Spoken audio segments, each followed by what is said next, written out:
be or not to be? That is the question. Whether 'tis nobler in the mind to suffer the slings and arrows of outrageous fortune, or to take arms against a sea of trouble and by opposing end them. To die, to sleep no more. And by a sleep we say we end the heartache and thousand natural shocks that flesh is heir to. 'Tis a consummation, devoutly to be wished, to die, to sleep, perchance to dream. Aye, there's the rub, for in that sleep of death, what dreams may come when we have shuffled off this mortal coil must give pause. There's probably no more famous words in the English language than to be or not to be. They are words that everybody knows, regardless of if you've ever read or seen a Shakespearean play before. Odds are someone says to be, and you know the exact response is or not to be. Hamlet is truly one of the most complex plays ever put to paper.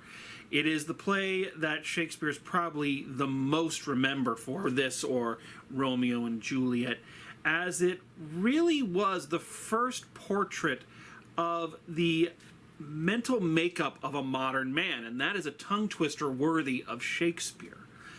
It is a play that deals intensely with the concepts of morality and mortality, two subjects that Shakespeare was no stranger to, but never seemed to explore as eloquently as he does within the tragedy of the Prince of Denmark. Hamlet is considered today to be one of the greatest things ever written, if not the greatest thing ever written, and it is the dream of just about every working actor out there. But how many people actually know the rather complex and twisted story of Hamlet? Well, we're going to be taking a look at it today on Storytime with Mr. Lawrence. Now, the thing I must once again remind you, and remind you even more so as we examine the works of Shakespeare, is that this is a Cliff Notes version. We cannot cover every plot point because we would be here for way too long. You might as well just go read the play. This is just to give you an understanding as to the story beats and some of the larger themes contained within the play of Hamlet. It is no substitution for actually reading or watching the performance. So with that in mind, let's take a look at the show that many people believe to be the Bard's greatest and the greatest thing ever written. Let's delve in to Hamlet. Who's there?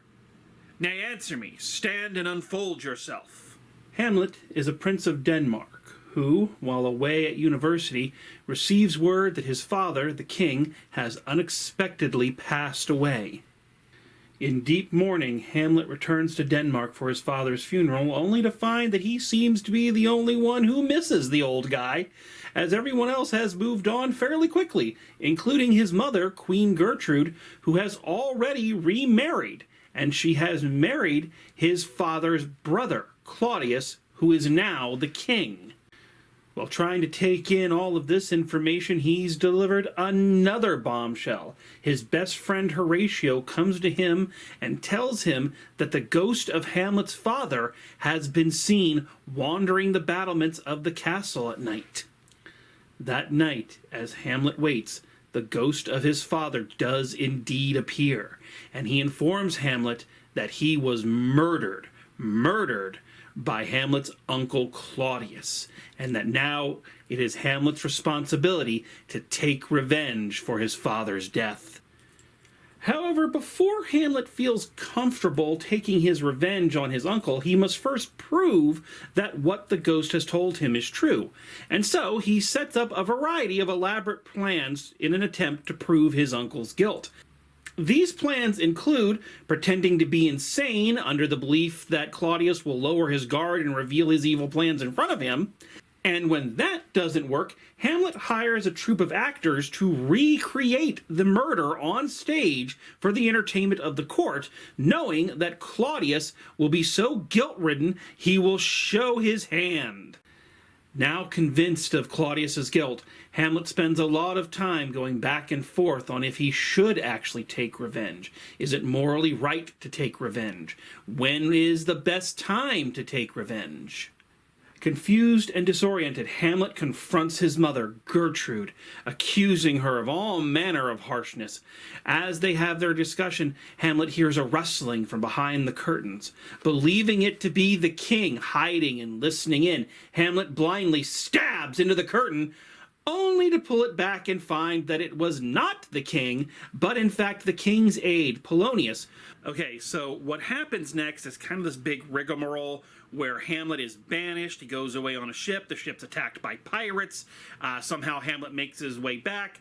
None of it is anywhere near as interesting as it sounds. Long story short, Hamlet goes away. He comes back, but when he comes back, he finds that things are even less rosy than they were before he left. Upon his return, Hamlet discovers that his longtime girlfriend, Ophelia, Polonius's daughter, has been driven mad by the events of the last couple weeks. Distraught, Ophelia had wandered into the river. The water had soaked into her wool clothing, and the weight of it had pulled her under, and she died via drowning. This causes Ophelia's brother, Laertes, to become even more cross with Hamlet, who is quite miffed at him, not only for causing the death of his sister, but also for out-and-out murdering his father.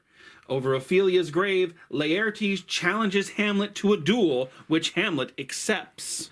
Upon hearing about the duel, the evil Claudius hatches an evil plan. He dips both of the fencing swords that the combatants will use in a deadly poison, knowing that even the slightest scratch will cause the poison to go to work. He figures this is the quickest way to rid himself of Hamlet. Hamlet and Laertes have their duel, and during the course of it, both men suffer scratches from the other's foil. The poison is now quick at work, and Laertes is first to succumb to it. As he dies, he tells Hamlet that it was Claudius who poisoned the swords, and Claudius who murdered his father. Distraught by the weight of her sins, Queen Gertrude takes a poisoned goblet of wine, which Claudius had prepared just in case the entire poisoned sword thing didn't work out, and drinks it down, dying. After watching his mother die, Hamlet decides he has had quite enough of Claudius's murderous shenanigans and stabs him with the poison foil. And because he is quite miffed at all of the murder and killing and attempted murder, he also makes Claudius drink the goblet of poison wine, finally obtaining his revenge. And finally, it is Hamlet's turn. The poison seeps through his body, and he lays dying in the arms of his best friend Horatio, who is prepared to kill himself in order to follow his friend into the next life. Hamlet tells him, no, you must stay behind and tell the story of what has happened here. The soldier's music and the rites of war speak loudly for him. Take up the bodies. Such a sight as this becomes the field, but here shows much amiss. Go, bid the soldiers shoot. So the only people left alive at the end of Hamlet is Fortinbras and Horatio, the soldier and the student. And that is the story of Hamlet, the Prince of Denmark. Now, there are a couple things to point out about this long and very ponderous tome. One of the reasons we believe this to be Shakespeare's greatest work is because we also believe it to be his most personal work. As discussed in the history video, Shakespeare's young son, Hamlet, died at the age of 11, and what most scholars believe we are reading and witnessing when we look at Hamlet is a father who is in deep, deep mourning and trying to make sense of a nonsensical act. You see those themes all throughout this show. The primary relationship of this show about relationships is that between the father and the son, even though they don't share a single scene together save for the ghost. But that relationship is so powerful that Hamlet is willing to risk his immortal soul to avenge it. We also see a lot of questioning of what happens when we die. Two of the most famous speeches in all of the English language, the previously mentioned To Be or Not to Be, and of course the equally famous Alas, Poor Yorick, I Knew Him Well speech, are all about somebody talking about what happens, where do we go, and what is left of us when life ends. These are subjects that had never been explored in such a way up until this point, and many believe they have never been explored as richly as they are here within the pages of Hamlet. So, please join us next time when we look at another play from the Bard's extensive catalogs. Until then, thank you for joining us on Storytime with Mr. Lawrence.